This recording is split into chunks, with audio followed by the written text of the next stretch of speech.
الحمد لله وكفى وسلام على عباده الذين اصطفى أما بعد فأعوذ بالله من الشيطان الرجيم بسم الله الرحمن الرحيم ويكلم الناس في المهد وكهلا ومن الصالحين.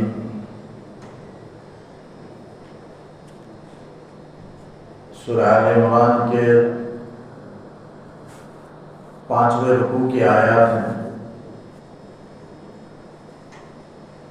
اس سے پہلے اللہ تعالیٰ مریم علیہ السلام کی طہارت، ان کی پاکیزگی کو بیان فرمایا.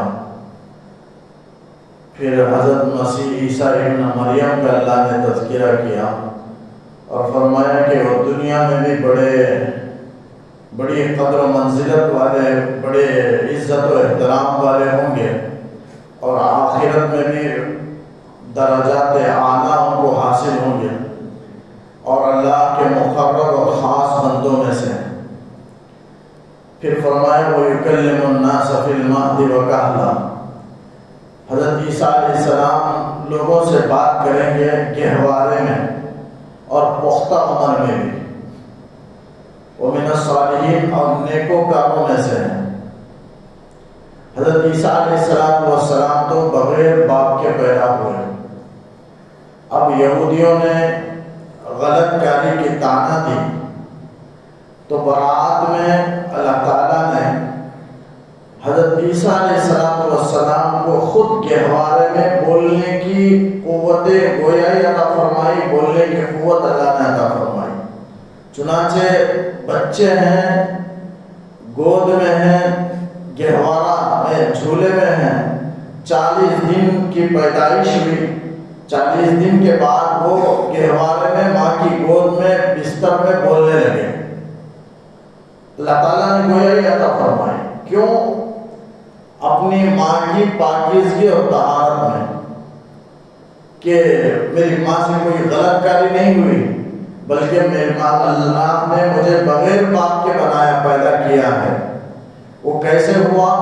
حضرت جبرائیل علیہ السلام کو اللہ کا حکم ہوا، حضرت مریم کے گریبان کی طرف آپ نے پھونک ماری، جس کی وجہ سے وہ حاملہ ہوئی. تو اس طرح اللہ تعالیٰ نے، اور کلمہ کن اللہ کا فیصلہ ہوا، حکم ہوا کہ ہو جا. اللہ نے ارادہ کیا، جیسے سورہ یاسین میں ہے اذا اراد شیئا انما امرہ. اللہ کا معاملہ تو ایسا ہے کہ اذا اراد شیئا، جب کسی چیز کا ارادہ کرتا ہے تو فانما یقول له کن فیکون، تو وہ چیز سے کہتا ہے کہ ہو جا. اس کا ارادہ کرتے ہوئے، تصور کرتے ہوئے تو وہ چیز ہو جاتی ہے. تو ایسے ہی اللہ تعالیٰ نے حضرت عیسیٰ علیہ السلام کو پیدا فرمایا. تو اپنی ماں کی پاکیزگی میں بچہ گہوارے میں ہے، گود میں بولنے لگا.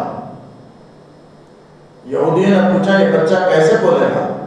ماں نے کہا بچے سے خود پوچھ لو. تو یہودیوں نے کہا وہ تو بچہ ہے، کیسے بات کرے گا؟ تو فوراً حضرت عیسیٰ علیہ السلام گہوارے میں بات کرنے لگے. انی عبد اللہ، میں اللہ کا بندہ ہوں. آتانی الکتاب وجعلنی نبیا وجعلنی مبارکا اینما کنت واوصانی بالصلاۃ والزکاۃ ما دمت حیا. جب تک میں زندہ ہوں اللہ نے مجھے نماز پڑھنے کا، زکات دینے کا حکم دیا. آتانی الکتاب، مجھے اللہ کتاب بھی عطا کرے گا اور رسول بنائے گا. میں اللہ کا بندہ ہوں، رسول ہوں. یہ انہوں نے گود میں گہوارے میں ایسا عاقلانہ گفتگو آپ نے فرمایا. بچہ بات کرتا ہے تو عقل سے اس کا کوئی واسطہ نہیں ہوتا، عجیب باتیں کرتا ہے. لیکن حضرت عیسیٰ علیہ السلام ایسی گفتگو کیے جو عاقلانہ تھا، جو بڑی عمر کے آدمی جیسے دانش مندانہ، عقل مندانہ کلام کرتے ہیں، ویسے کلام گہوارے میں، گود میں حضرت عیسیٰ علیہ السلام کر رہے ہیں. اسی کو اللہ تعالیٰ یہاں بیان کیا. وہ یکلم الناس فی المہد، گہوارے میں وہ لوگوں سے بات کریں گے. گہوارہ سے مراد جھولے میں ہی نہیں بلکہ ماں کے گود میں بھی ہو، بستر میں، بہرحال بچپن میں مراد ہے. 40 دن کی عمر میں، ابھی 40 دن ہوئی تھی، اس کے بعد وہ بات کرنے لگے. منہ سے یہ کہنے لگے انہیں عبد اللہ عطا نہیں، تو گفتگو کرنے لگے. یہ اللہ تعالیٰ حضرت مریم کی طہارت، ان کی پاکیزگی میں یہ رونما فرمایا وکہلا، اور پختہ عمر پہ بھی. ایسے بچپن میں بات کرنے والے 3-4 بچے تھے. اس میں حضرت یوسف علیہ السلام کی طہارت اور پاکیزگی میں بھی ایک بچہ بولنے لگا. جب زلیخا کے شوہر جب کھڑے ہوئے، جب دروازے کے پاس حضرت یوسف علیہ السلام دروازے سے باہر بھاگے تو دیکھا وہاں زلیخا کے شوہر بادشاہ کھڑے ہیں، عزیز مصر کھڑے ہیں. اب وہ پریشان ہو گئی زلیخا، تو فوراً حضرت یوسف پر تہمت ڈالنے لگی کہ میرے ساتھ غلط کاری کی کوشش کر رہا ہے. تو وہاں ایک بچہ جو انہی کا رشتہ دار تھا سویا ہوا تھا، وہ گہوارے میں بچے نے گواہی دی کہ زلیخا کی غلطی ہے، یوسف علیہ السلام پاک ہیں. ان کی برات کا اظہار بچے سے اللہ نے کروایا. ایسے بچے کو اللہ تعالیٰ جو چاہے کر سکتا ہے. بچپن میں عادت تو نہیں ہے بچوں کی بولنے کی، لیکن اگر اللہ تعالیٰ بلوانا چاہے، قوت گویا کر دے تو بچہ بول سکتا ہے. ہر کام اللہ کر سکتا ہے، کوئی کام اللہ تعالیٰ کے لیے ناممکن نہیں، مشکل نہیں. ایسے بعض واقعات اللہ تعالیٰ رونما کر کے یہ بتانا چاہتے ہیں کہ اللہ ہر چیز پر قادر ہے. کتنا بھی ناممکن ہو یہ اللہ کے لیے، ہمارے لیے، مخلوقات کے لیے ہے، لیکن اللہ کے لیے کوئی چیز ناممکن نہیں، کوئی چیز مشکل نہیں. سب اللہ تعالیٰ کے لیے برابر ہے. جیسے ہمارے لیے آسان کام ہمارے لیے آسان ہے، ویسے اللہ کے لیے کوئی مشکل نہیں، سارے کام اس کے لیے یکساں ہیں. وکہلا، پختہ عمر میں بھی. وکہلا مفسرین نے لکھا ہے یہ کیوں لایا، لا کر اللہ تعالیٰ اشارہ کر رہا ہے. 2 چیز کی طرف اشارہ ہے، 2 باتیں معلوم ہوتی. ایک بات تو یہ ہے کہ گہوارے میں بات کرے گا لیکن بچپنی کی طرح نہیں، بلکہ بڑی عمر کے لوگوں کی طرح عاقلانہ، عقل مندانہ گفتگو اور کلام کرے گا بچہ. یہ اللہ تعالیٰ کی طرف سے صاف واضح ہے، ظاہر ہے کہ اللہ ہی کروا سکتا ہے. یہ بتلانے کے لیے کہلا لایا. کہلا کے معنی پختہ عمر میں بھی، یعنی پختہ عمر کی طرح گہوارے میں بات کریں گے، بڑی عمر کی طرح. یہ بعد میں یہ مطلب بیان فرمایا. دوسرا مطلب یہ بھی ہو سکتا ہے کہلا کا کہ گہوارے میں بھی بات کریں گے اور بڑی عمر میں بھی. بڑی عمر کہلا کی عمر 30 کے بعد 40 کے بعد ہوتی ہے. لیکن حضرت عیسیٰ علیہ السلام کو آسمان جب اٹھایا گیا اس وقت ان کی عمر 33 سال کی تھی. 30 پر 3 سال کی، 30 پر 2 30 پر 3 کی روایت ہے. بعض دوسری روایت میں بھی 80 سال کی عمر میں آپ کو اٹھایا گیا، 40 سال کی عمر میں نبوت ملی.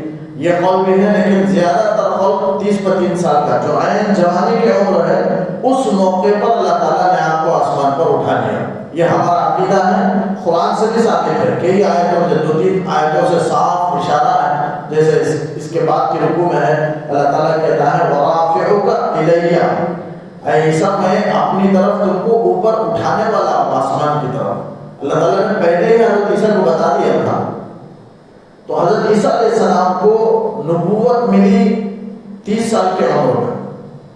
حضرت یحییٰ علیہ السلام کو بھی 30 سال کی عمر میں نبوت ملی. ویسے نبوت ملتی ہے 40 سال کی عمر میں. اکثر یہ جو 40 سال کی عمر ہے یہ اکثر ہے، یہ کوئی قاعدہ کلیہ نہیں ہے. تمام نبیوں کو اللہ نے 40 سال میں ہی نبوت عطا فرمائی، ایسا نہیں ہے، بلکہ اکثر ہے. اکثر سے مراد آدھے سے زیادہ، بلکہ مکمل طور پر گنے چنے چند پیغمبر حضرت عیسیٰ علیہ السلام، حضرت یحییٰ علیہ السلام، جن کو اللہ تعالیٰ نے 30 سال کی عمر میں عطا فرمائی. ورنہ نبوت عطا کرنے کی جو اکثر مدت ہے، یعنی زیادہ سے زیادہ انبیاء کو جو نبوت اللہ نے عطا فرمائی 40 سال کی عمر میں عطا فرمائی. لیکن عیسیٰ علیہ السلام کو 30 سال کی عمر میں نبوت مل گئی اور اپنے قوم کو دین کی دعوت دینے لگے. بعد میں قوم بالکل جان کے دشمن بن گئے، آپ کے قتل کے در پہ ہو گئے آپ کے قوم. تو اللہ تعالیٰ نے آپ کو آسمان پر اٹھا لیا. جیسے اگلی آیت میں اگلے رکوع میں اس کا تذکرہ ہے وَرَافِعُكَ إِلَيَّ إِذْ قَالَ اللَّهُ يَا عِيسَىٰ إِنِّي مُتَوَفِّيكَ وَرَافِعُكَ إِلَيَّ، میں میری طرف تم کو آسمان میں اٹھانے والا ہوں. تو اللہ تعالیٰ نے ایسا ہی اٹھایا. جب دشمن آپ کے یہودی آپ کے قتل کے در پہ ہو گئے، آپ پر مقدمہ چلا ہے الحاد کا، دین سے پھر جانے کا، تو وہ جگہ جو تھا یہودیوں کا، وہ آج بھی جو اسرائیل ہے وہی علاقہ تھا، فلسطین کا علاقہ. پہلے ملک شام کا ایک صوبہ تھا فلسطین، ملک شام ایک حصہ تھا ملک روم کا، تو رومی جو ملک کی حکومت تھی وہ رومی کی تھی، تو اپنے علاقے کے حکومت میں یہ طے کر لیا کہ حضرت عیسیٰ علیہ السلام الحاد ہیں، فیصلہ ہو گیا حکومت سے قتل کا، الحاد کا الزام لگایا گیا، پھر قتل کا فیصلہ ہو گیا حضرت عیسیٰ کے حق میں، یہودیوں نے مقدمہ دائر کرایا۔ پھر اس کے ملکی سطح پر جو ملک روم کے جو حکومت ہے وہاں انہوں نے اس طرح یہ مقدمہ دائر کرا، پھر وہاں بھی یہی فیصلہ ہوا کہ ان کو قتل کر دیا جائے۔ تو حضرت عیسیٰ علیہ السلام کے وہ یہودی قتل کے در پہ ہو گئے، دشمن بن گئے، تو آپ کے پیچھے کے موقع کی تلاش میں تھے، تو یہ قوم جو حضرت عیسیٰ کو پا لیے اور دشمن کے حوالے کر دیے، جو قتل کرنا چاہتے تھے ان کے حوالے کر دیے، تو حضرت عیسیٰ علیہ السلام اللہ تعالیٰ کی طرف مدد مانگنے لگے، تو اللہ تعالیٰ نے فوراً آسمان کی طرف اللہ نے آپ کو اٹھا لیا اور یہ شکل بنائی کہ جو سب سے پہلا پیچھا کرنے والا تھا حضرت عیسیٰ کے بالکل متصل کے سامنے میں جو بھاگ کر آ رہا تھا، اللہ تعالیٰ نے حضرت عیسیٰ کی شکل اسے دے دی۔ اب ان لوگوں نے سمجھ لیا کہ یہی عیسیٰ ہے، لہٰذا اٹھا کر کے انہوں نے سولی پر چڑھا دیا، اور صلیب کی شکل جو اس زمانے میں تھا تختے کا، اس پر انہوں نے سولی چڑھا دی تھی۔ آج بھی وہ صلیب نشان ان کے پاس اس کا عقیدہ ہے، اور یہ مانتے ہیں یہودی عیسائی کہ حضرت عیسیٰ علیہ السلام قتل کر دیے گئے، لیکن قرآن کہتا ہے وما قتلوہ وما صلبوہ، سولی پر بھی نہیں چڑھائے گئے، وہ قتل بھی نہیں ہوئے بلکہ آسمان پر اٹھا لیے گئے۔ وقع اللہ سے مراد پختہ عمر میں بھی بات کریں گے، کلام کریں گے، یعنی 40 سال کے بعد، ابھی 40 سال کی عمر نہیں پائے ہیں، 40 سال کے بعد کی عمر کو کہلا کہتے ہیں عربی میں، لیکن وہ عمر نہیں پائے، تو اس سے اشارہ ہے کہ اللہ تعالیٰ قیامت کے قریب وہ آسمان دنیا سے نزول کریں گے دنیا میں، اور آ کر کے دنیا میں زندگی گزاریں گے، جیسے آگے آیت میں اللہ تعالیٰ کہتا ہے ان کو اللہ تعالیٰ قرآن بھی اور حدیث بھی سکھائے گا۔ کیوں سکھائے گا؟ اس لیے کہ قیامت کے قریب ان کو اترنا ہے، اور وہ آپ صلی اللہ علیہ وسلم کی امت کے رہنما بنیں گے، نبی تو نہیں، ان کی نبوت تو رہے گی لیکن عمل نہیں کریں گے۔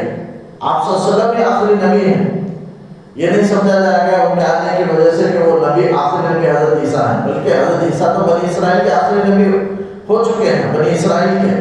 اس کے بعد تمام نبیوں میں جو آخری نبی حضرت محمد رسول اللہ صلی اللہ علیہ وسلم ہے، اس کے بعد نبیوں کا سلسلہ ختم۔ حضرت عیسیٰ علیہ السلام آپ کے امتی بن کر آئیں گے، اور آپ کی امت کے مقتدا پیشوا رہنما بن کر آئیں گے، اور آپ صلی اللہ علیہ وسلم کی یعنی ہماری شریعت کی وہ تبلیغ کریں گے اور اسی پر وہ عمل کریں گے، اپنی شریعت پر وہ عمل نہیں کریں گے۔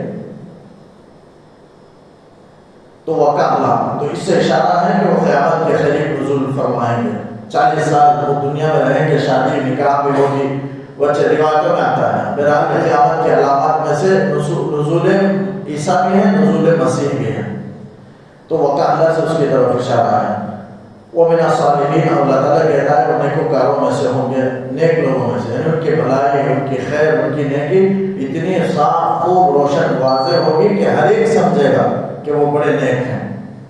قالت رب انا یکون لی ولد، حضرت مریم علیہ السلام اللہ تعالیٰ سے کہتی ہیں کہ اے میرے پروردگار مجھے کیسے لڑکا ہوگا۔ حضرت مریم کو کل فرشتے نے خوشخبری دی جس کا تذکرہ کل ہوا کہ حضرت جبرائیل نے ایک لڑکے کی جس کا نام اسمہ المسیح عیسی ابن مریم، یبشرک بکلمۃ منہ اسمہ المسیح عیسی ابن مریم، اس کی خوشخبری دی گئی تھی۔ تو حضرت مریم اللہ تعالیٰ سے پوچھتی ہیں کہ مجھے کیسے لڑکا ہوگا، حالانکہ ولم یمسسنی بشر، کسی انسان نے مجھے نہیں چھوا، نہ نکاح کے ذریعے سے چھوا، نہ بغیر نکاح کے کسی نے چھوا، کسی نے مجھے نہیں چھوا، ولم یمسسنی بشر، کسی انسان نے۔ حالانکہ دنیا کا اصول ہے کہ مرد عورت کو چھونے سے، صحبت سے پھر انسان کی ولادت ہوتی ہے، بچے کی ولادت ہوتی ہے، یہاں تو مجھے کوئی انسان نے نہیں چھوا تو کیسے مجھے بچہ ملے گا؟ اللہ تعالیٰ سے پوچھنے لگی، یعنی یہ بھی کیفیت معلوم کرنے کے لیے کہ کیسے، ورنہ یقین تو ہے اللہ کی بات پر کہ اللہ تعالیٰ دے گا، لیکن کیفیت کیا ہوگی، کیسے مجھے بچہ تو عطا کرے گا، یہ اللہ تعالیٰ سے انہوں نے سوال کرنے لگی۔ حضرت مریم علیہ السلام ہر اعتبار سے پاک و صاف تھی، روحانی عالم اخلاقی خرابیوں سے، گراوٹوں سے پاک و صاف تھیں. جیسے اس سے پہلے ان کی طہارت کا بطہارہ کی، اللہ تعالیٰ نے ان کی طہارت کا اعلان کیا، اور جبرائیل نے خوشخبری دی کہ اللہ نے تمہیں شرک و بدعت سے، گناہوں سے، اخلاقی خرابیوں سے، زنا سے، بدکاری سے اللہ نے تمہیں پاک کیا ہے. عورت کے لیے بھی بہترین، اگر جیسے 4 عورتوں کا تذکرہ کیا، اگر عورت اپنے آپ کو نیک بنانے کی اگر اسلام کی عورت فکر کر لے تو بڑی باعزت ہوگی، اسم با مسلمہ ہوگی. اسم با مسلمہ عورت کا معنی، عورت کے اندر 4 لفظ ہیں، عین واو را تا. اس سے حکمت علماء نے بیان کی، عین سے مراد عفت اور عصمت ہے. یعنی عورت کے لیے ضروری ہے کہ اپنی عزت کی، اپنی عصمت کی حفاظت کرے، اپنی عفت کی حفاظت کرے، پاک دامن رہے، غلط کاریوں کی طرف عورت نہ جائے. یہ اس کے لیے بہت بڑا حسن ہے. تمام دنیا کے لیے عورت حسن ہے، اور عورت کے لیے حیا حسن ہے. عورت کا حسن اس کی عفت، اس کی پاک دامنی ہے. بہترین کردار عورت کے لیے اس کی پاک دامنی ہے. اپنے دامن کو دامدار نہ بنائے، پاک رکھے. تو عین سے مراد عفت اور عصمت ہے، اور واو سے مراد وفاداری ہے، اپنے شوہر کی وفاداری. اپنے تمام محبت کا مرکز اپنے شوہر کو بنائے. سب سے بدترین عورت وہ ہے جس کی محبت کے کئی مرکز ہوں، کئی رخ ہوں، وہ بدترین عورت ہے. پاکیزہ بہترین عورت وہ ہے جس کی محبت کا اور اس کی وفاداری کا مرکز اس کا شوہر ہو.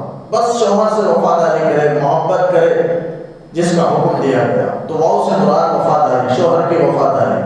را سے مراد رحم دلی، شفقت. اگر یہ رحم دلی اور شفقت ہے تو اپنے بچوں کی جسمانی اور روحانی تربیت کو پوری شفقت کے ساتھ کر سکتی ہے. اور تا سے مراد اللہ تعالیٰ کی تابعداری. یہ تمام کرتے ہوئے اللہ تعالیٰ کی تابعداری کر لے تو یہ اسم با مسمہ ہے. جنتی روح کی ایک عورت ہے، عورت کہلانے کے قابل ہے. اس لیے کہ عورت کے جو 4 لفظ کے معنی ہیں، اگر وہ عورت کے اندر وہ خاص صفات پائے جائیں تو وہ یقیناً بہترین عورت ہے، وہ جنتی عورت ہے. عورت کے لیے جنت میں داخل ہونا اور نیک بننا، اللہ تعالیٰ کی رضا حاصل کرنا، یہ سب بہت آسان ہے. اس لیے کہ مختصر عمل عورت کے لیے. مرد کے لیے صدیقین کا مقام حاصل کر لے تو جنت کے جس دروازے سے چاہے داخل ہو. جیسے حضرت ابوبکر صدیق رضی اللہ عنہ کو یہ اختیار ہے، جنت کے 8 دروازے ہیں، سب کھول دیا جائے گا. حضرت ابوبکر کو اختیار دیا جائے گا. ابوبکر یہ ان کی فضیلت ہے، جس دروازے سے چاہے داخل ہو. یہ مقام صرف صدیقین کو ملے گا. جو آدمی نیک عمل کے ذریعے سے صدیقیت کے مقام کو پہنچ جائے. صدیق اکبر کیوں کہا جاتا ہے؟ صدیق کے معنی فوراً اللہ کے حکم کو سر تسلیم خم کرنے والا، مان لینے والا، فوراً اطاعت کرنے والا، فوراً ماننے والا، فوراً اس حکم کو سچا جاننے والا. ان میں سب سے سر فہرست حضرت ابوبکر رضی اللہ عنہ. اسی لیے ان کو صدیق اکبر کہا جاتا ہے. سب سے بڑے صدیق اگر دنیا میں پیدا ہو تو سر فہرست ان کا نام ہوگا، پہلا ان کا نام ہوگا حضرت ابوبکر کا صدیقوں میں. تو صدیق کا مقام حاصل کر لے. من النبیین والصدیقین والشہداء والصالحین، یہ 4 درجات ہیں. اس میں سے انبیاء کے بعد صدیقین کا درجہ ہے. صدیق کا مقام آدمی مرد کے لیے بہت نیک عمل کرنے کے بعد آدمی پہنچے گا. لیکن عورت کے لیے چند عمل کر لے، 4 عمل کر لے تو جنت کے جس دروازے سے چاہے داخل ہو سکتی ہے. وہ کیا ہے؟ آپ صلی اللہ علیہ وسلم نے فرمایا المرأة اذا صلت خمسها، عورت جب 5 وقت کی نماز پڑھ لے، وصامت شهرها، رمضان کے مہینے کی روزہ رکھ لے، اللہ کے حکموں کی تابعداری کر لے، وَأَحْسَنَتْ فَرْجَهَا، اپنے شرمگاہ کی حفاظت کر لے، اپنی عفت اور عصمت کی حفاظت کر لے، اپنی عزت کو باقی رکھے، اپنے دامن کو پاک رکھے، وَأَطَاعَتْ بَعْلَهَا، اپنے شوہر کی جائز امور میں اطاعت کر لے، تو فَلْتَدْخُلْ مِنْ أَيِّ أَبْوَابِ الْجَنَّةِ شَاءَ، آپ صلی اللہ علیہ وسلم نے فرمایا جنت کے جس دروازے سے چاہے وہ داخل ہو۔ تو یہ چھوٹا، یہ 4 عمل ہیں، 4 باتیں ہیں، عورت اس پر عمل کر لے تو صدیقیت کا مقام اسے حاصل ہو جائے گا اور جنت کے جس دروازے سے چاہے وہ داخل ہو سکتی ہے۔ تو 4 میں نمازوں کی پابندی، روزے کی پابندی یعنی اللہ کے احکامات کی پابندی، اور اپنے شرمگاہ کی حفاظت، اپنی عصمت کی حفاظت کر لے، اپنے شوہر کی اطاعت کر لے تو جنت میں داخل ہو جائے گی۔ بس یہ 4 عمل ہیں، عورت کر لے تو پھر اس کے لیے بہت آسان ہے اس کے لیے، لیکن مردوں کے لیے بہت سے اعمال کے بعد صدیقیت کا مقام حاصل ہوگا۔ اسی لیے نیک عورت تمام دنیا کے لیے بہت نفع بخش ہے۔ جیسے دنیا کے سامان ہیں، ذالک متاع الحیات الدنیا، ان تمام میں عورت بھی ہیں، لیکن عورت میں اگر نیک ہو، مراد صالحہ ہو، تو آپ صلی اللہ علیہ وسلم نے فرمایا کہ سب سے زیادہ نفع مراد صالحہ سے ہوگا۔ اسی لیے آپ نے فرمایا دنیا کلھا متاع وخیر متاع الدنیا المرأۃ الصالحہ، دنیا کے سامانوں میں، فائدہ اٹھانے کی چیزوں میں سب سے بہترین نفع والی چیز وہ نیک عورت ہے۔ اور آپ صلی اللہ علیہ وسلم نے فرمایا نکاح میں نیک عورت کو اختیار کرو۔ نکاح 4 وجہ سے کرتے ہیں، کوئی اپنے مال کو دیکھ کر کے نکاح کرتا ہے، کوئی خوبصورتی کو دیکھ کر کرتا ہے، کوئی حسب و نسب رشتہ داری کو دیکھ کر، خاندان کو دیکھ کر کرتا ہے، کوئی دینداری کو دیکھ کر کرتا ہے۔ آپ صلی اللہ علیہ وسلم نے فرمایا تنکح المرأۃ لأربع، 4 چیزوں کی وجہ سے عورت سے نکاح کیا جاتا ہے، لمالہا ولجمالہا ولحسبہا ولدینہا، مال کی وجہ سے، جمال کی خوبصورتی کی وجہ سے، حسب و نسب و خاندان کی وجہ سے، اور دینداری کی وجہ سے۔ آپ نے فرمایا فاظفر بذات الدین تربت یداک، دین والی کو ترجیح دے، اس لیے کہ دین والی خیر متاع دنیا ہے، دنیا کی تمام چیزوں میں سب سے بہترین چیز، اس لیے کہ اگر عورت نیک ہو جائے تو اس سے خیر کثیر وجود میں آتا ہے، بہت سی بھلائیاں وجود میں آتی ہیں اور بہت نفع انسانیت کو پہنچتا ہے۔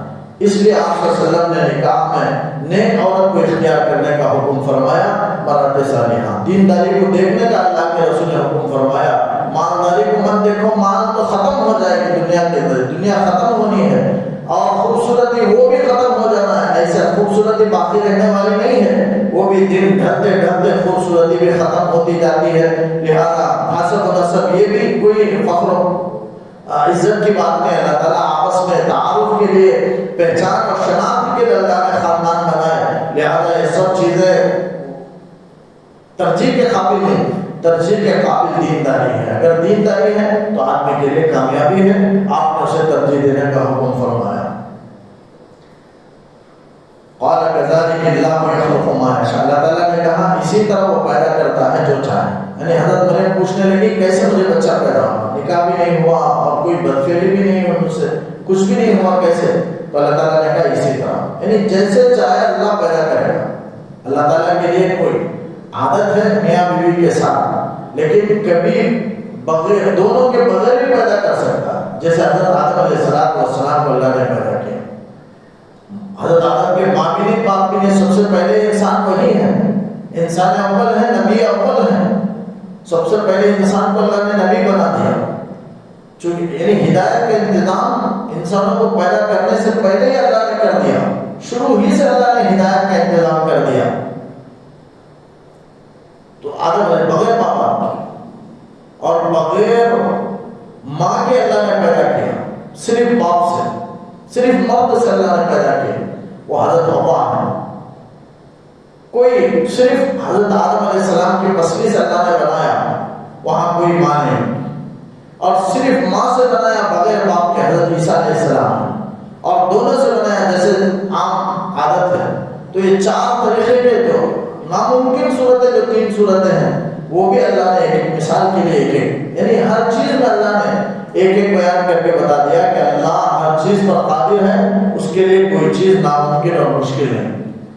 اذا قضى امرا، جب کسی چیز کا وہ ارادہ کرتا ہے تو فإنما يقول له، اس سے کہتا ہے کہ کن، ہو جا، تو فیکون، وہ چیز ہو جاتی ہے۔ ويعلمه الكتاب والحکمت والتوراۃ والانجیل، اب عیسیٰ علیہ السلام کو پیدا کر کے اللہ تعالیٰ ان کو سکھلائے گا کتاب، یعنی قرآن مجید، والحکمہ، حدیث کی کتاب ہے، والتوراۃ، اور تورات، والانجیل، اور انجیل۔